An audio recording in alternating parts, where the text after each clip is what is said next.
Hi friends, இப்போ curd ரைஸுக்கு சாதம் வச்சாச்சு ஃப்ரெண்ட்ஸ். இப்போ இதை நல்லா நசிக்குங்க ஃப்ரெண்ட்ஸ். இந்த கர்ட் ரைஸுக்கு தேவையான சால்ட்டு சேர்த்துக்கோங்க ஃப்ரெண்ட்ஸ். இப்போ இது ஆறட்டும், அப்புறம் தயிர் ஆட் பண்ணலாம் ஃப்ரெண்ட்ஸ்.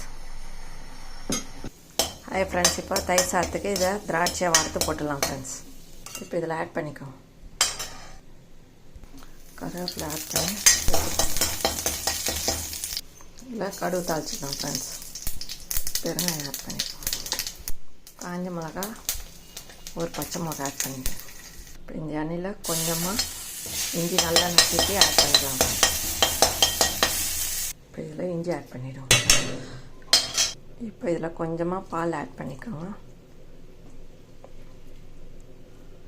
இப்போ ஒரு கரண்டி தயிர் ஆட் பண்ணிக்கோங்க. இது நம்ம சாப்பிடும்போது கரெக்டாக தயிர் சாதம் ஆகிடும். இதே மாதிரி செய்யுங்க. இந்த தயிர் சாதம் ரெடி ஆயிடுச்சு ஃப்ரெண்ட்ஸ். இந்த வீடியோ பிடிச்சிருந்தால் லைக் பண்ணுங்கள், ஷேர் பண்ணுங்கள், சப்ஸ்கிரைப் பண்ணுங்கள். டாடா பாய் பாய். மீண்டும் அடுத்த வீடியோவில் சந்திப்போம்.